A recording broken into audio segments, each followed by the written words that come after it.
কচু বাটা বাঙালিদের খুবই পছন্দের একটি রান্না বা রেসিপি। আর কচু বাটা তৈরির জন্য মাছ বা অন্যান্য বেশি উপকরণেরও প্রয়োজন হয় না। আমরা সাধারণত বেশিরভাগ ক্ষেত্রেই মানকচুই বেটে থাকি, আর এটা নিরামিষ হিসেবেই তৈরি করলে খেতে ভালো লাগে। আজ তৈরি করছি নারকেল কুড়া দিয়ে মানকচু বাটা। আর এই রেসিপিটি তৈরির জন্য খুব বেশি উপকরণের প্রয়োজন হয় না। এখানে 2 টুকরা মানকচু নিয়েছি। আর মানকচুর খোসা কিন্তু একটু পুরো হয়, আর একটু বেশি করে কেটে ফেলে দিলে গলা চুলকানোর ভয় থাকে না।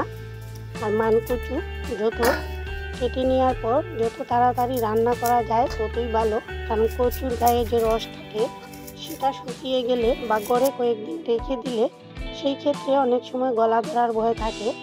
আর বাটা যেহেতু একদম কাঁচাই আমরা বাটি, তাই তাজা কচু হলে রান্নাটা খুবই ভালো হয়।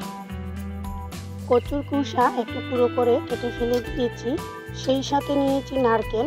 কচুর পরিমাণ বুঝে এখানে অর্ধেকটা নারকেল ব্যবহার করব, আর অর্ধেকটা রেখে দেব। মানকচু বাটায় খুব একটা বেশি উপকরণ আমরা গ্রাম বাংলায় ব্যবহার করি না।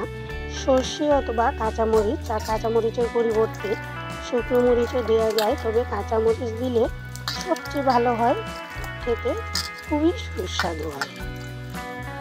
কচুর টুকরাগুলো ভালো করে জল দিয়ে ধুয়ে নিয়েছি, এবার পুড়িয়ে নেব।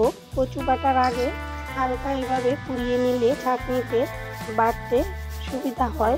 আর কচুর গায়ে যে জল থাকে সেটা কিন্তু ফেলে দিতে চাইলে এভাবে হালকা পুড়িয়ে নিলে জলটা ফেলে দিতেও সুবিধা হয়।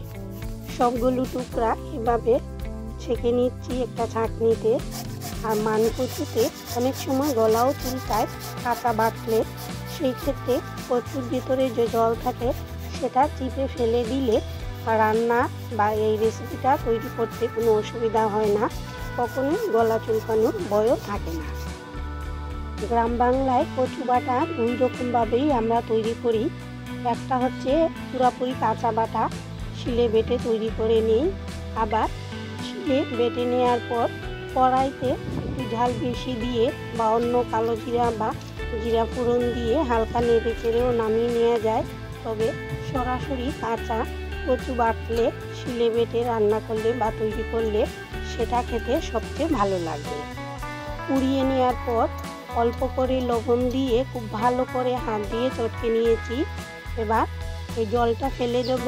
কচুর গায়ে যে দুধের মতো সাদা সাদা জল থাকে সেটা ভালো করে চিপে ফেলে দিলে গলা চুলকায় না, আর কচুর স্বাদটাও খুব ভালো পাওয়া যায়।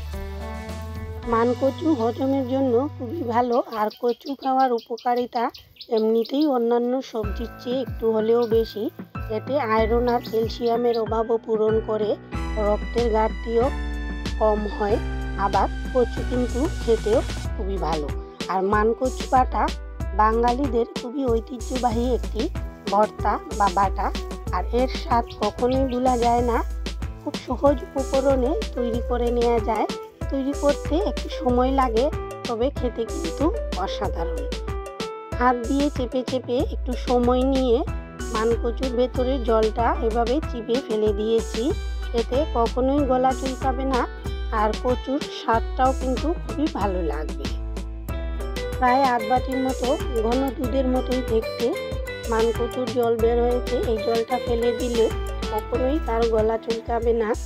মানকচু খেতে কিন্তু খুবই ভালো আর স্বাস্থ্যকরও ভীষণ, তবে বাটাবাটি করতে একটু সময় লাগে, খেতে কিন্তু খুবই সুস্বাদু। রান্নাঘরের চারপাশে অনেক সবজি এবং লতাপাতা রয়েছে, গন্ধবাদারি পাতা, সজনে পাতা, এগুলো গরমে খেতে খুবই উপকারী, আর পেটের জন্য তো ভীষণ উপকারী গন্ধবাদারি পাতা। গ্রাম বাংলায় এই ধরনের ছোটোখাটো ক্ষেত বা সবজি থাকলে আশেপাশে খেতে কিন্তু বাড়ির সবজি খুবই ভালো লাগে, আনন্দও হয়, আর বাড়ির সবজি স্বাদও কিন্তু অনেক বেশি। নারকেল পুড়িয়ে নেওয়ার পর এবার নারকেল বেটে নিয়েছি। খুব বেশি মিহি করে বাটবো না, কচু বাটায় একটু কম করে বাটলেই খেতে বেশি ভালো লাগে।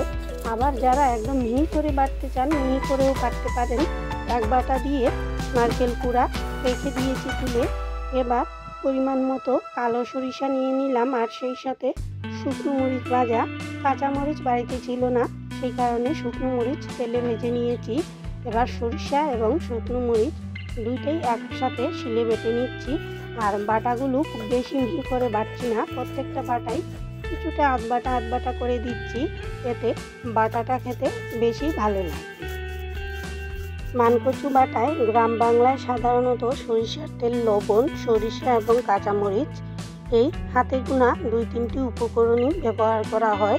আর এতেই কচু বাটা খেতে অসাধারণ লাগে।